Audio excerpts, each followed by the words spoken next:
En noviembre de 1951, los montañistas ingleses Eric Shipton y Michael Ward, entre otros, formaron parte de una expedición para investigar posibles rutas para alcanzar la cima del monte Everest, Sagarmatha para los nepalíes y Jomolungma para los tibetanos. Esta es la montaña más alta del mundo, con 8.849 metros sobre el nivel del mar, y se ubica entre Nepal y el Tíbet. Liderada por Shipton, los hallazgos de esta expedición impulsaron el primer ascenso exitoso registrado al monte Everest por Edmund Hillary y su guía Sen Tenzing 2 años después, en 1953. Esta expedición no solo fue importante para trazar una ruta hacia la montaña más alta del mundo, sino que también impulsó el regreso a la escalada tras la suspensión de expediciones durante la Segunda Guerra Mundial. Cuando recorrían las estribaciones del monte Everest, a casi 6.000 metros de altitud, Shipton y Ward se toparon con una extraña visión: una serie de huellas particulares en la nieve del glaciar de Menlung. Como los montañistas no disponían de un instrumento para medir las huellas, utilizaron lo que tenían a mano como referencia: un pico para el hielo y una de las botas de Ward. Una de las huellas tenía una forma extravagante y grotesca. El dedo más grande estaba separado y ubicado más abajo que el resto de los dedos. Sus características se veían casi como el pie de un gorila. La huella era más larga y mucho más ancha que una típica bota de montaña. Si se estaba ante una huella humana, ¿por qué motivo tenía esta forma tan extraña? ¿Cómo es que este misterioso individuo caminaba por la nieve a temperaturas bajo cero y a miles de metros de altitud, sin ninguna protección para los pies? Aunque Shipton ha publicado numerosos libros contando sus travesías en detalle, en 1952 resumió el encuentro con estas misteriosas huellas en un breve artículo periodístico titulado Los abominables hombres del monte Everest. El 8 de noviembre, él y Michael Ward, junto con Sen Tenzing, un miembro de la tribu Sherpa del área, terminaban de cruzar un paso en una cordillera cercana al Everest y descendían por un glaciar a 5.800 metros de altitud cuando se toparon con las huellas. Medían más de 30 centímetros, más largas y mucho más anchas que las huellas de sus pesadas botas de montaña. Mostraban marcas de dedos pequeños y un dedo gordo o pulgar mucho más grande. Era la huella de un pie descalzo. No había rastro de ningún zapato o sandalia, por más primitivos que fueran. En algunos lugares, los rayos del sol habían borrado los contornos, pero hallaron varias impresiones nítidas, y en un punto notaron que la criatura habría saltado una grieta. Luego de seguir las huellas durante poco más de 1 kilómetro, las perdieron de vista. Eran las huellas mejor conservadas de todas las que ha visto en años por el Himalaya. El guía Sen Tenzing le aseguró que eran huellas de un yeti. Le contó que él y otros yerpas se habían topado con uno hacía 2 años, a unos 25 metros de distancia, y que lo había visto con claridad. Le dijo que era mitad hombre y mitad animal. Estaba cubierto de pelo castaño rojizo, pero no tenía pelo en la cara. Tenía el cráneo puntiagudo y era tan alto como un hombre. Hombres salvajes y peludos, así llamaban los nativos a estas criaturas. Al parecer, existen 2 razas de ellos, una de poco más de 1,5 metros y la otra de casi 2,5 metros. Algunos afirman que los más pequeños son gentiles, mientras que los más grandes son feroces. Otros dicen que ambas razas son peligrosas, que mientras que los más grandes se alimentan de yaks, los más pequeños prefieren alimentarse de personas cuando las encuentran. Las leyendas cuentan que la hembra es más terrible que el macho. Algunos nativos dicen, aunque no se sabe con certeza en qué se basan, que la hembra se alimenta indiscriminadamente de hombres o yaks, dependiendo, suponía, de cuál esté disponible. Un hecho más reciente ocurrió en 1980, cuando integrantes de una expedición polaca al Everest anunciaron haber encontrado huellas de yeti estando en esta montaña. Los polacos, que efectuaron el primer ascenso invernal a la cima del monte Everest el 17 de febrero, afirmaron haber encontrado las huellas en la nieve a unos 5.500 metros de altitud. Las huellas medían 36 centímetros de largo por 17 de ancho.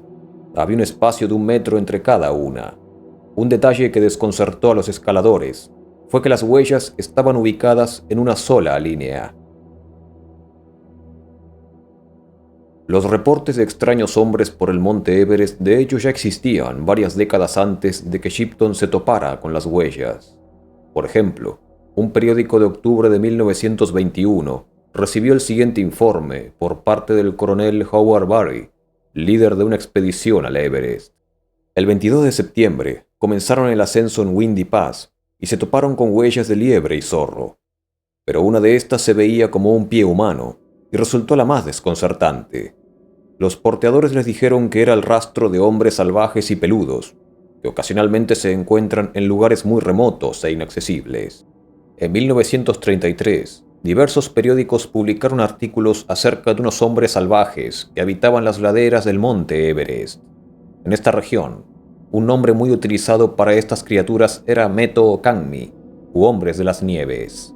El término Meto Kangmi es extrañamente similar a Mata Kangmi, un nombre con el que se conoce a Bigfoot en el monte Shasta en California. Esto se debe tal vez a la fuerte influencia tibetana en aquel monte californiano. El siguiente artículo destaca que en el monte Everest y otras áreas del Tíbet, la leyenda del Meto Kangmi ha sido aprovechada localmente para asustar niños, como el Bogeyman u hombre del saco. Las leyendas nativas lo describen como un hombre salvaje, cubierto de pelo largo, cuyo hogar se encuentra en las nieves de las cordilleras más altas e inaccesibles. Es el hombre del saco de los hogares tibetanos y un legendario ogro que reclama como suyos a los niños desobedientes. Solo hay una manera de evitarlo si se le ve, advierten las madres. Si corren tan rápido como puedan, siempre cuesta abajo, así escaparán de sus malvados planes. Este hombre salvaje y encorvado está en desventaja al descender una colina. El largo cabello enmarañado que lo cubre le obstruye la visión. Tanto los tibetanos de las laderas del norte del monte Everest como los nepalíes de las del sur comparten la legendaria creencia de que la parte más alta del Rey de las Alturas es tierra sagrada y que intentar adentrarse en ella supone incurrir en la ira de dioses. Algunos periódicos todavía más antiguos también publicaron historias intrigantes de pobladores, los cuales afirmaban que en las inmediaciones del monte Everest y en sus áreas más elevadas, habitaban razas de gigantes con hábitos muy particulares. The Advocate, del 26 de agosto de 1924, documenta un encuentro con una gigantesca criatura de extrañas características. La vuelta de los supervivientes de la expedición al Everest a Calcuta ha dado lugar, una vez más, a relatos sobre la existencia, en las cumbres montañosas, de una misteriosa raza de hombres de las nieves, conocidos por los tibetanos como Sukpur, u hombres de las nieves de la buena suerte. El general de brigada Bruce, en un intento semi-humorístico de ridiculizar las historias, relató que un amigo suyo estaba hablando con un pastor tibetano, quien afirmaba haber disparado a uno. Dijo que creía haber disparado a un hombre, pero la criatura saltó y subió corriendo la ladera. Lo describieron como un ser de 2,5 metros, cubierto de pelo largo y negro, pero estaba provisto de cola. Estas criaturas poseen hábitos desagradables. Son adictos a matar hombres y se supone que deben comérselos, pero solo les arrancan las puntas de los dedos de manos y pies, la nariz y la lengua. La existencia de estos seres con rasgos animales es creída implícitamente por la gente de la montaña, que afirma que robaban los desechos de los que se aventuraban por el monte Everest. La gran criatura de este último artículo es muy relevante, porque fue descrita casi como si fuera un mono gigante, por estar provista aparentemente de una cola. Lo más curioso es que en el cercano monte Kanchenjunga, algunos años después, integrantes de una expedición también reportaron haberse encontrado con gigantescos monos de pelo oscuro, altos como personas, que los habían agredido. Prácticamente las mismas características que la criatura del caso anterior. Humanoides gigantes provistos de cola, sumamente agresivos, y que habitan áreas de altitud extrema. ¿Qué clase de criaturas son estas? Estos aparentes monos monstruosos parecen bastante diferentes al yeti tradicional. The Ruder Glensan, del 12 de marzo de 1948, documenta que en el monte Everest existía un misterioso pueblo cuyos integrantes dejaban huellas de enormes proporciones. Las huellas más extrañas de todas, sin embargo, son las que muchos expedicionistas han encontrado de vez en cuando en las laderas superiores del monte Everest. Los guías locales y los tibetanos juran que fueron dejadas por una raza de gigantes salvajes y peludos, que hacen apariciones esporádicas en las laderas de la montaña, descienden fugazmente hasta aldeas nepalíes y raptan mujeres, de las que nunca más se vuelve a saber. ¿Podría ser alguna de estas criaturas mencionadas la responsable de haber plasmado la huella encontrada por Shipton en 1951?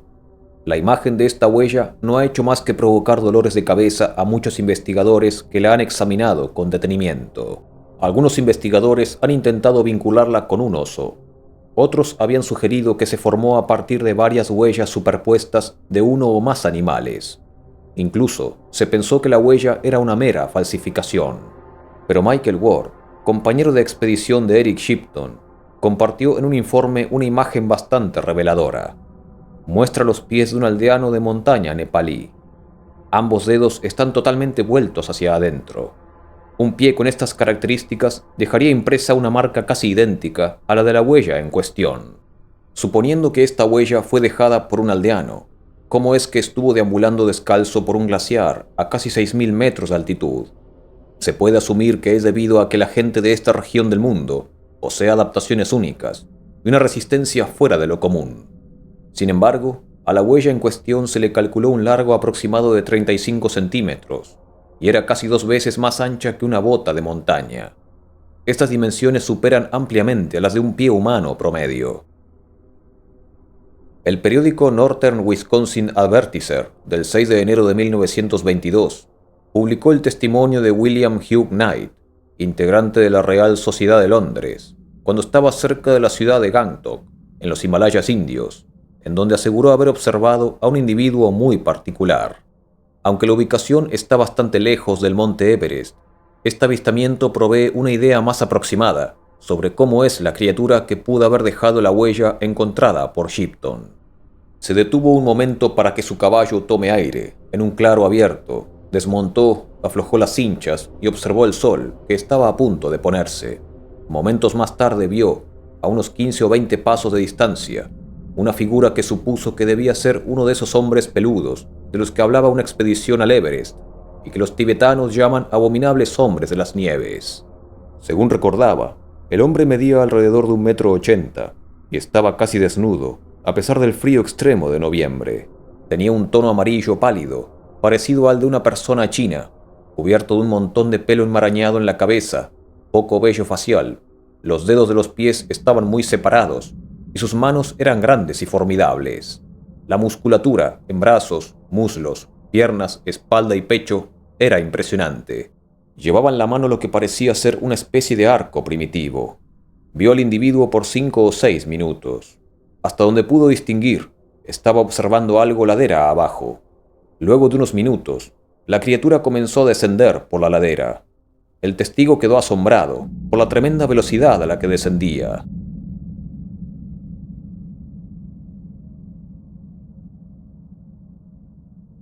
La apariencia y naturaleza de este hombre salvaje son muy notables. Tenía la estatura de un hombre promedio, un cuerpo sumamente robusto, los dedos de los pies muy separados y una agilidad extraordinaria. Pero además de todo lo anterior, era lo suficientemente inteligente como para manipular un arma. En este caso era un arco rudimentario. Es posible que el responsable de la huella encontrada por Shipton tuviera estas mismas características. Los pies de estos hombres salvajes estarían adaptados para moverse con facilidad por este ambiente hostil, tal vez de la misma forma que los del aldeano fotografiado por Michael Ward. Aunque existen discusiones al respecto, ningún integrante de la expedición habría efectuado moldes de esta huella. Aquellos aparentes moldes que pueden verse hoy en día por diferentes medios son en realidad reconstrucciones esculpidas años más tarde a partir de la fotografía para estudios anatómicos. Algunos años antes, en 1935, Eric Shipton también se había topado con grandes huellas no identificadas en el glaciar de Rongbuk, en las cercanías del monte Everest. De este incidente, sin embargo, no existen mayores detalles.